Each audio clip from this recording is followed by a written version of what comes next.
Ontario, and this is Northwest Newsweek. United Steelworkers District 6 is asking the Ford government to sit down with its leadership to discuss the ongoing shutdown of the Terrace Bay pulp mill. The president of USW Local 667, Stephen Downey, says they just want answers.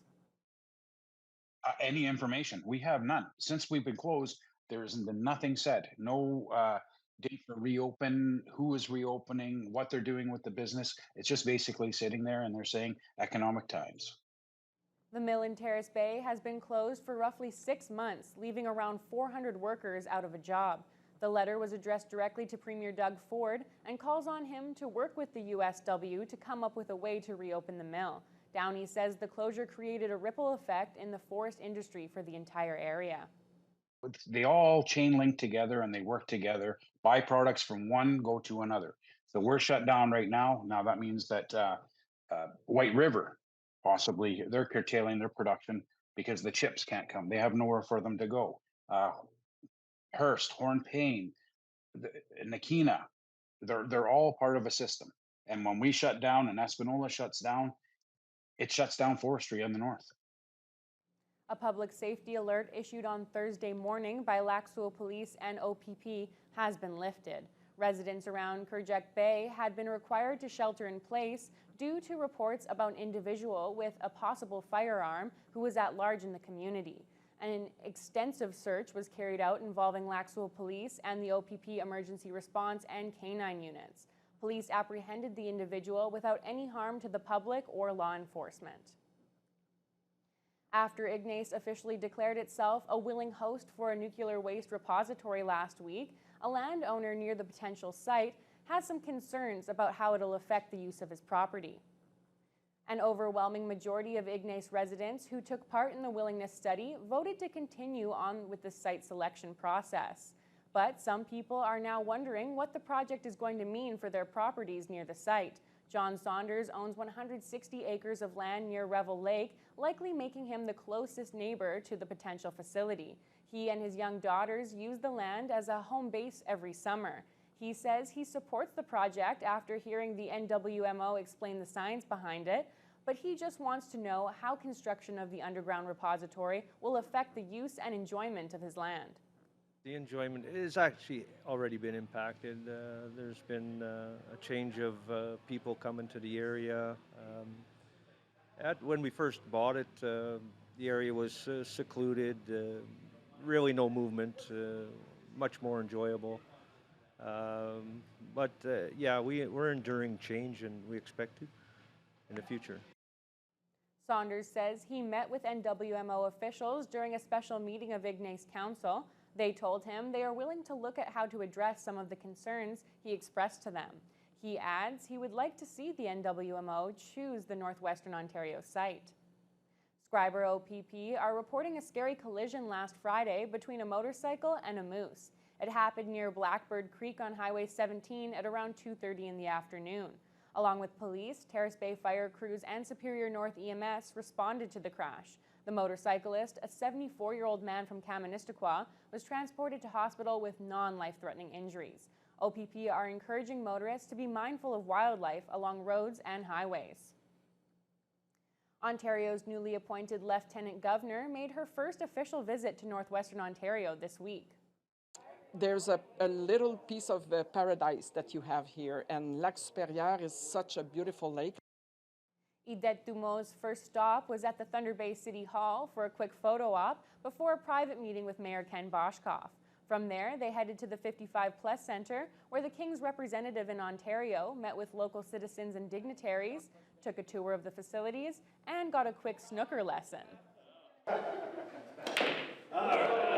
Of course, as a 55 plus, I'm joining that group. I'm very close to people that are aging. How can we make them active until the end? And I think we have a beautiful example here in Thunder Bay with this center.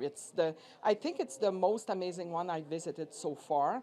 And I've been quite around in Ontario, so they have many practices, I would say, to share with other centers like this one. As the province's first Franco-Ontarian Lieutenant Governor, Dumont says she can bring a little of the province's diversity to the job. A local invention created by TBT Engineering and manufactured by Supercom Industries has now won a prestigious award. The spring drain is a mechanism which helps make railway beds more stable over wetlands. The REMSA Award was presented in Louisville, Kentucky by the Railway Engineering Maintenance Suppliers Association. The Innovative Product Award was specifically for the first stage of the S-drain, which counteracts peat boil. This occurs when the peat under the railway has liquefied. Then when the train passes, the pressure causes the liquid to shoot up and create holes, which can lead to derailments and other maintenance issues. The S-drain fixes this problem by allowing the liquid to dissipate with proper load transference. Supercom sales manager Sarah Levesque says winning this award will be great for growth and sets up the next phase of the project. Getting this award actually is really important for us to get North American-wide exposure. Right now, we are selling our product primarily in Canada to the local director of track for CPKC. This award actually is going to catapult us into the American market and broaden our Canadian market so that other rail companies, major and minor, will know about our product and utilize it. CN's reported in the past that mud spots are related to about 10% of their maintenance budget dealing with that. So if we can address that, that would help the railways and would also help Supercom start manufacturing more of this product. The S-drain's success benefits the region as a whole. Supercom Industries is owned by 5 First Nations, so much of its revenue returns to them.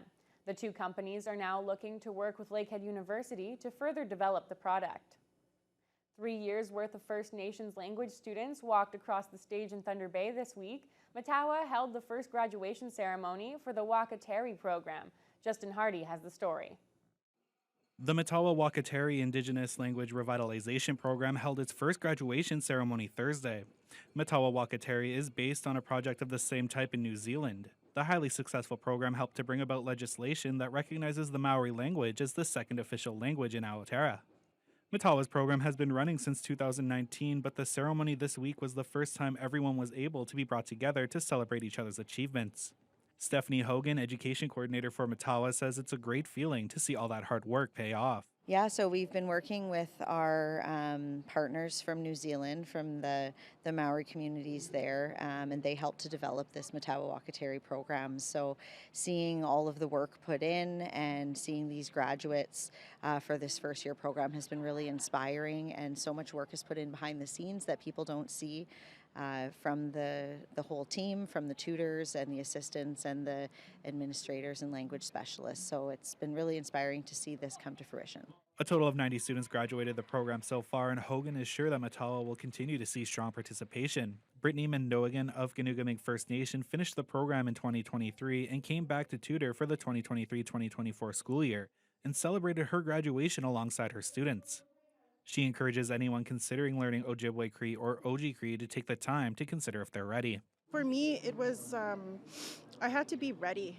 And for anybody, if my advice for anybody that wants to learn the language, you know, and I'm going to go back to one of my mentors, what my mentors told me, to always offer SEMA, offer SEMA and ask Creator for guidance. And you have to be ready. The Matawa Education Department primarily focuses on providing education opportunities for Matawa communities, but some programs are open to all First Nations people. Find out more by visiting matawaeducation.com. Justin Hardy, TBT News. Up next, we'll have a story about Camp Quality, which provides fun experiences for youth fighting cancer from all around the Northwest. We'd like to say our first day when we got all the kids in the water with the nice sun and the hot weather, it was pure happiness.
Kids with cancer and blood disorders, as well as their siblings, were enjoying the sunny weather at Camp Quality this past week. The charitable program was set up at Shabandawan Lake, with campers partaking in fun activities to bring joy to those kids going through tough times. Justin Hardy has the story. Since 2002, Camp Quality has been a summer haven for Northwestern Ontario children battling cancer and related blood disorders. The camp is run by volunteers and aims to provide inclusive activities for the campers. In addition, the participants are able to bring one sibling along to take part in the fun. Area Camp Director Sam Stovall says this year's campers have had smiles on their faces since they arrived, and adds that their enjoyment makes it all worthwhile for the volunteers. Being able to come out and just focus on the fun activities that our programming team has in place is really important to give them that opportunity to just be a kid. It's also a great opportunity for the siblings to get involved and be out of their home situations where they are the center here of the programming, and our pure goal is to just make sure that they're having a great time. Camp Quality has taken place at the Wilderness Discovery Center for the past 3 years. Before that, it was held at Loon Lake. The camp made the switch following the pandemic when it provided virtual summer camp programming. The campers have been thrilled to have the full summer camp experience again. What do you like about this camp? It's fun. There's lots of new people here, and you meet new friends. Probably just coming back, and meeting new friends and all the nice people, and there's free food. So far, it's been a really great week. We've only seen many smiles.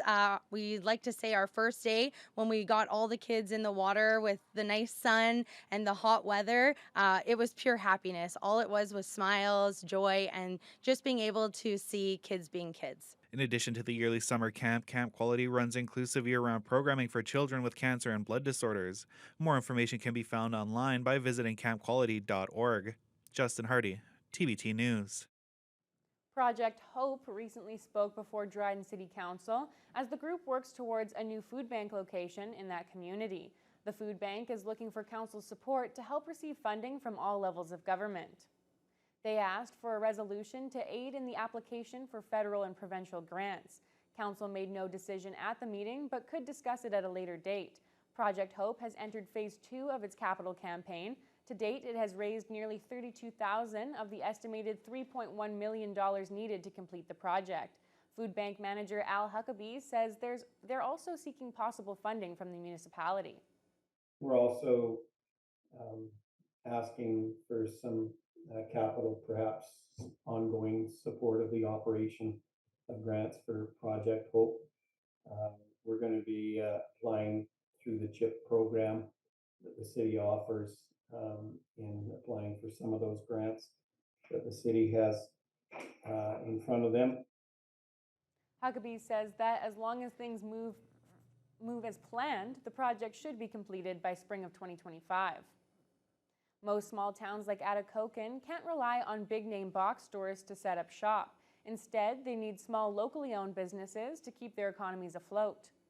The town of Atikokan is seeing a small boom of local entrepreneurs who are either opening or revitalizing local businesses. This means new developments downtown and the rejuvenation of long-standing buildings. That's coupled with the town's effort to improve road infrastructure. Mayor Rob Ferguson says there's a lot of enthusiasm from the new local business owners. People see the downtown area that is declining, and they don't really have the confidence to put the money into their homes. So once they see some new things happening in town, they get some enthusiasm, and they want to, do in the streets, downtown, come and being revitalized a little bit, and it gives them some enthusiasm to do things too. So it's a real trickle-down effect on it for sure. Ferguson believes that new opportunities in and around Atikokan point to a bright financial outlook for the community. A singer from Atikokan is enjoying the spotlight following his big break on America's Got Talent. We've got the full story on Alex Samson right after the short break.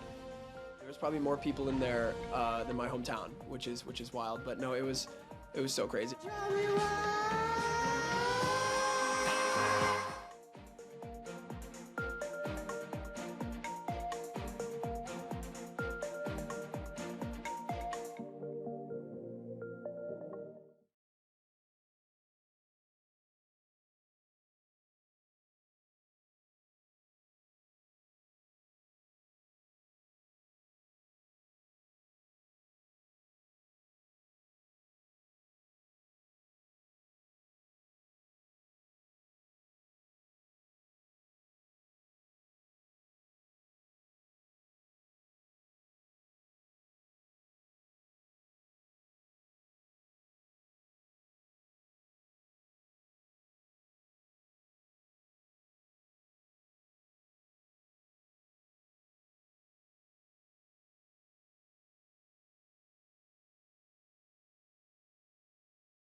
An Atikokan singer is getting ready to head back to California to continue his run at one of the world's largest talent competitions.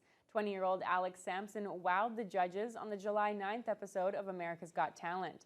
He's now moving on to the live performance rounds, which start on August 13th. Justin Hardy has more. So crazy. It's such a fun experience. It was very nerve-wracking. Biggest stage, biggest audience I've ever performed on and in front of. So it's just, I have really no words for it. Alex Samson was back home in Atikokan after his thrilling debut in America's Got Talent.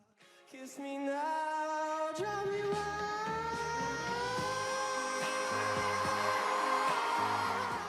Samson impressed the judges during his first round audition with an original song that unfortunately was not written for Sofia Vergara. Not for me? This is not for Why you. not? Maybe next time, if I make it through. Samson's Pretty Baby had a retro vibe that Simon Cowell said could have been written in the 50s or 60s. Howie Mandel said that Samson's voice brought something to America's Got Talent that he doesn't think exists right now. All 4 judges loved Samson's performance and unanimously voted to send him to the next round. I'm going to say yes. Howie! Yes. Heidi! Yes. Yes. America's Got Talent touts itself as the biggest stage in the world and is filmed at the Pasadena Civic Auditorium in California. With an auditorium capacity of nearly 3,000, Samson says it's the biggest crowd he's ever played in front of. Wild, man. Like I said, biggest amount of people. I think there was 3,000 to 4,000 people in that audience, and the max I've ever performed in front of was like 150. So it was a big jump. There was probably more people in there than my hometown, which is wild. But no, it was so crazy. They call it the biggest stage in the world, and it really felt like it was the biggest stage in the world. I felt like everybody was looking at me. It was crazy. Samson has had an affinity for music all his life, but seriously began pursuing music when he was a teenager. His father, Darren Samson, says it was amazing to see his son's dreams coming true. I shared in it, actually supporting him ever since he was little. I used to sing to him before he was born.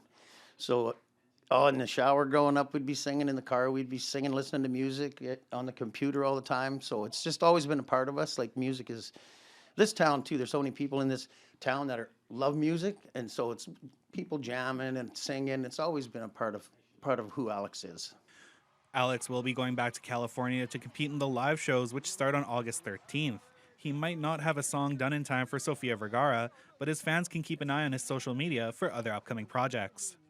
Justin Hardy, TBT News. A Dryden High School graduate has won an international prom dress competition. The online contest is a little different, however, as all dress submissions had to be made completely out of duct tape. 18-year-old Monica Walsh says she couldn't believe she actually won. My mouth dropped immediately and I covered it. It's so exciting. Walsh worked on her prom dress for well over 100 hours, utilizing 13 rolls of duct tape. It was all in an effort to win a scholarship from the contest on the website stuckatprom.com. Over 100 contestants entered, and Walsh made the top 5. Online voting ended on July 10th, and Walsh just found out on Wednesday that she's taking home the $15,000 U.S. grand prize. Here's what she's planning to use that scholarship money for. Pay for university. What program are you going to go into? Teaching chemistry, concurrent education in chemistry. Is that kind of something you've always wanted to do? I never kind of knew what I wanted to do. I think it's something I'm interested in, and I want to do it now, obviously, but my career path bounced around. Walsh is expressing thanks to her friends and family, as well as the support of the public for voting for her each and every day throughout the duration of the contest. Ignace residents and visitors are being asked to stay away from the Agamak Lake Dam. Work is ramping up on the $1.2 million rehabilitation needed to keep the dam operating.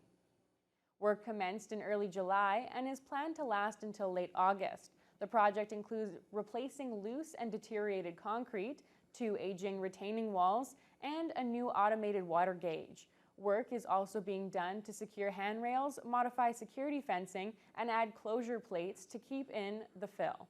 Temporary fencing has been set up to ensure safety of the site while construction is underway. Funding for the project comes from a $22 million provincial fund for repair and rehabilitation work on 6 dams in the province. Ignace Mayor Kim Bagri says the town is very happy that the dam is being rehabilitated. We just found out about that not too long ago, that they are going to move forward in replacing that dam.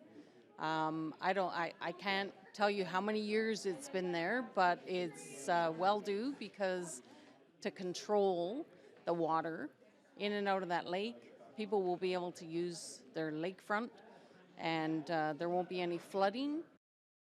Ignace declared a state of emergency after a spring storm in 2022 when high water levels raised a risk at the Agamak Creek flooding and washing away the nearby road surfaces. The RCMP Musical Ride performed in Emo on Wednesday. The popular shows bring out hundreds of spectators to watch the Mounties and their horses in action. But before they went to Emo, the musical ride made a 2-day stop at the Murillo Fairgrounds. Jessica Clement was there. For the first time in 11 years, residents had the chance to watch members of the Royal Canadian Mounted Police don red, ride a jet black steed, and perform a choreographed routine.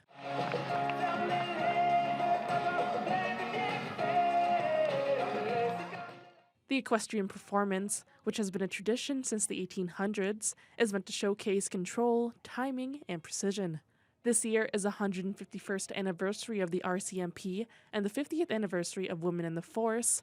And while they celebrate those milestones, the RCMP will be performing 48 shows in Manitoba and Ontario. Saturday and Sunday's show featured 16 horses and riders, which Constable Andrew Briscoe says is less than normal. If there's a full troop, it's a 32 horse and rider show. This year we are at 16. It's a different show with having fewer riders, but it gives us an opportunity to go with different moves and showcase different skills that different horses may have. So it's a very exciting show to be a part of.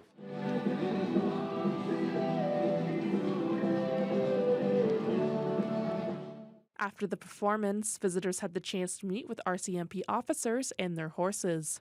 We asked some attendees what they enjoyed most about the show. I wish I could remember all the names of the moves, but probably the ones where they were like threading the needle and interweaving in the middle. It was really impressive. I've never seen anything like it before. When them turn into like a pinwheel. Oh, it was amazing. Never seen anything like it. My uncle emigrated here a number of years ago, and so I knew about Mounties from a very young age, so to see them was amazing, and the show was great. The Murillo Fairgrounds saw around 1,000 people each day, and Oliver Agricultural Society President Lindsay Kozlowski says it's overwhelming to see so much support from the community. Even with the hot weather warning, we had great crowds, great participation. We are very blessed to have such great community support. People always show up for the Oliver Agricultural Society and the Murillo Fair, and we're always super grateful.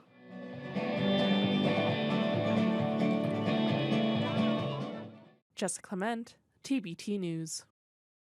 That's all the time we have for this week's Northwest News Week. We'll be back next week with more of the top stories from across the region.